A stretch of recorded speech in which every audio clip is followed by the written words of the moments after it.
Assalamualaikum warahmatullahi wabarakatuh. Perkenalkan, nama saya Murniati dengan NIM 2301075.012 dari kelas Pendidikan Biologi C, jurusan Biologi, Fakultas Matematika dan Ilmu Pengetahuan Alam, Universitas Negeri Makassar. Nah, pada video kali ini saya akan menjelaskan materi tentang sistem respirasi pada mata kuliah Fisiologi Hewan. Nah, yang pertama kita bahas ialah apa sih itu sistem respirasi? Nah, jadi sistem respirasi atau sistem pernapasan adalah suatu proses pengambilan udara yang mengandung oksigen atau O2 dan pengeluaran karbon dioksida atau CO2 ke lingkungan. Oksigen yang dibutuhkan untuk proses respirasi ini berasal dari atmosfer atau udara bebas yang kita hirup dengan menyediakan kandungan oksigen sebanyak 21% dari seluruh gas yang tersedia. Jadi, sistem respirasi ini bertujuan untuk pengangkutan dan pertukaran gas seperti oksigen dan karbon dioksida yang tepat terjadi di dalam alveolus paru-paru.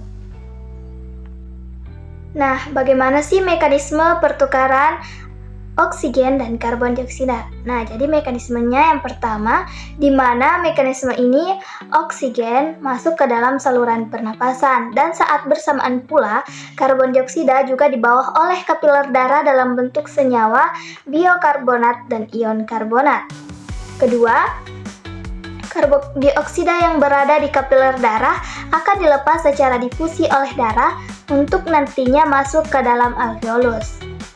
Yang ketiga, di mana jika posisi kapiler darah yang sangat dekat dengan bagian alveolus, sehingga karbon dioksida akan keluar melalui sistem pernapasan.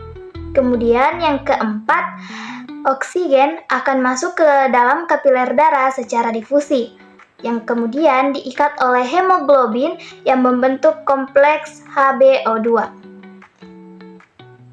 Nah, selanjutnya adapun mekanisme pernapasan yang dapat dibagi menjadi 4 proses utama, yakni yang pertama ada ventilasi paru, di mana ventilasi paru ini ialah proses keluar masuknya udara ke dalam paru-paru. Fungsi utamanya untuk mempertahankan ventilasi alveolar, di mana hal ini untuk mencegah penumpukan CO2 di alveoli dan mencapai pasokan oksigen yang konstan ke jaringan, di mana laju aliran udara dan usaha yang dibutuhkan untuk bernafas dipengaruhi oleh tegangan permukaan alveoli dan integritas paru-paru. Kemudian yang kedua ada respirasi eksternal atau difusi oksigen dan karbon dioksida antara alveoli dan darah, di mana proses ini dapat terjadi karena perpindahan oksigen dari alveoli ke dalam pembuluh darah. Proses ini terjadi melewati dinding alveoli, ruang interstisial, endotel kapiler, plasma, dan dinding eritrosit. Kemudian yang ketiga yaitu transportasi, di mana pengangkutan oksigen dan karbon dioksida dalam darah serta cairan tubuh dari jaringan sel tubuh. Disinilah semua terjadi di bagian transportasi. Kemudian yang keempat ada respirasi internal atau pengaturan ventilasi dan hal-hal lain yang terjadi dalam proses pernapasan di dalam tubuh manusia. Nah, adapun jenis-jenis respirasi, yakni terbagi ke dalam 2 bagian, yakni respirasi eksternal dan respirasi internal. Nah, respirasi eksternal adalah pertukaran gas antara darah dan atmosfer, terutama terjadi di paru-paru.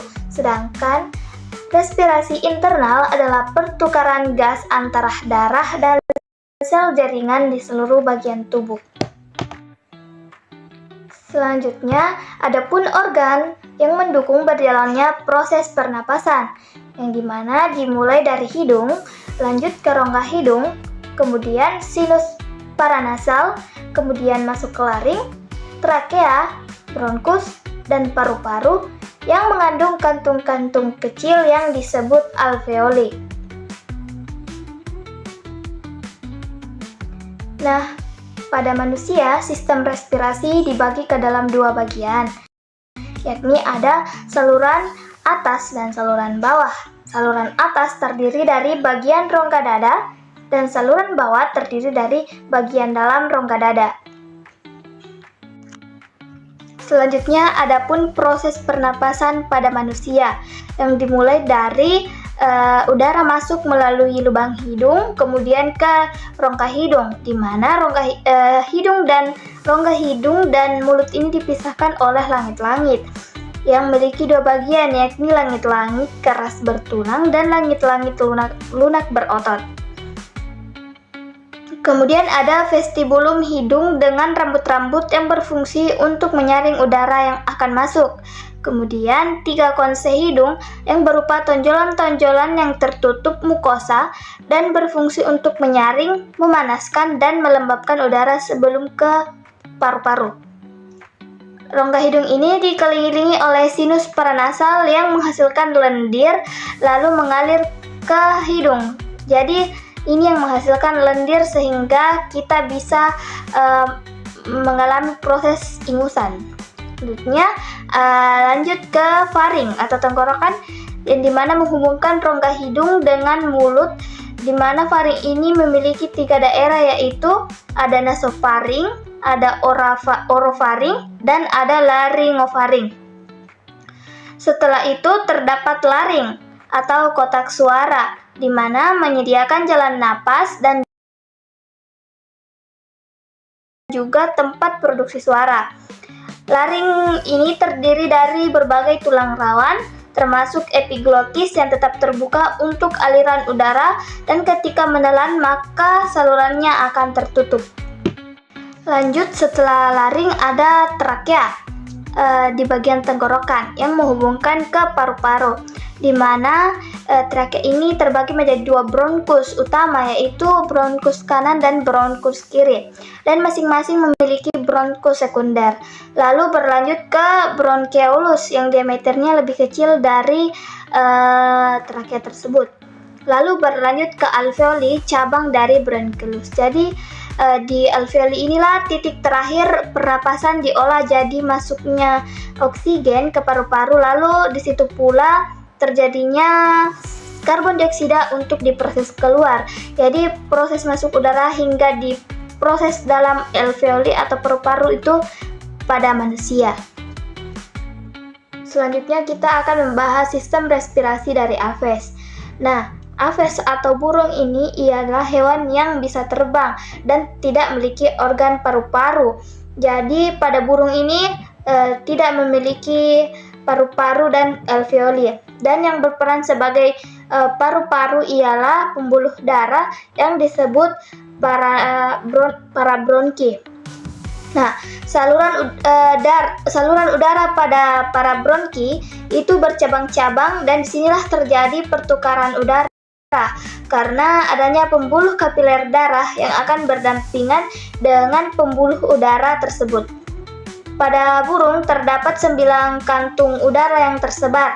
Ada 2 buah kantung udara terdapat di leher, 1 buah kantung udara di antara tulang selangkang, 2 buah kantung udara di depan dada, 2 buah kantung udara di bagian dada belakang, dan 2 buah kantung udara di perut, di mana ini berfungsi untuk mengoptimalkan pernapasan burung baik ketika terbang maupun ketika tidak terbang. Jadi di bagian kantung udara itu tempat untuk proses bernafasnya atau sistem respirasinya aves atau burung itu terjadi untuk menghemat udara ketika terbang, begitupun ketika dia tidak terbang.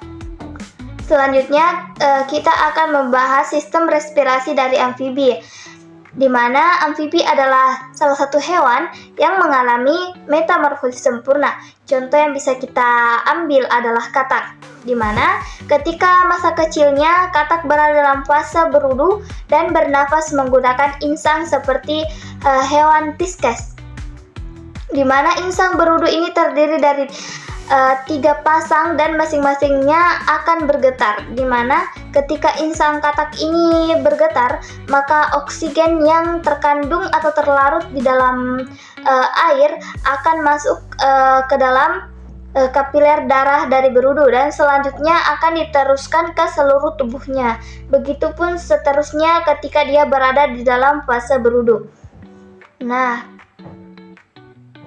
ketika katak sudah besar, maka insangnya akan berkontradiksi sama seperti ekornya, yang dimana insangnya akan berubah lama-kelamaan jadi paru-paru dan ekornya akan menjadi kaki. Paru-parunya katak ini terdiri dari dua gelambir, terdiri dari dua sepasang kantung tipis dan berwarna kemerahan. Paru-paru ini berwarna kemerahan karena adanya pengaruh jumlah kapiler yang menyelubungi paru-parunya. Lalu paru-paru ini terhubung dengan rongga mulut melalui bronkus pendek yang memiliki glotis. Setelah menjadi katak yang besar, akan bernafas menggunakan permukaan kulit yang mengandung vena pulmo, di mana vena pulmo ini yang akan terhubung langsung ke paru-paru untuk mengolah sistem respirasi atau pernapasan pada amfibi, contohnya seperti katak. Selanjutnya masuk ke sistem respirasi atau pernafasan pada Pisces. Nah, pada Pisces ataupun ikan, sistem pernapasan umumnya menggunakan insang, di mana insangnya itu berbentuk seperti lembaran-lembaran tipis yang berwarna merah muda dan selalu lembab.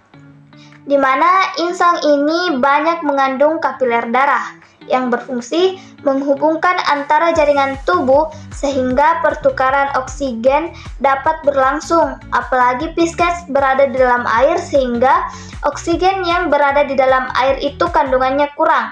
Jadi oksigen yang terkandung di air itu bisa diambil sebaik mungkin oleh Pisces tersebut. Kemudian tiap lembaran insangnya itu terdiri atas sepasang filamen dan tiap filamen mengandung lapisan tipis yang disebut dengan lamela. Nah, di setiap filamen itulah terjadi proses pertukaran gas oleh Pisces itu sendiri. Lalu yang terakhir akan dibahas yaitu sistem respirasi atau pernapasan pada reptil. Nah, di mana sistem pernapasan pada reptil dibantu oleh gerakan rongga dada, di mana reptil tidak memiliki sekat diafragma dan pernapasannya diatur oleh otot interkoste yang berada di dalam dada. Di mana mekanisme pernapasannya ialah ketika otot interkoste berkontraksi, maka rongga dada akan membesar dan volume udara mengecil. Lalu udara masuk ke hidung, lalu diteruskan ke laring. Setelah ke laring, lalu ke trakea, dan terakhir ke paru-paru.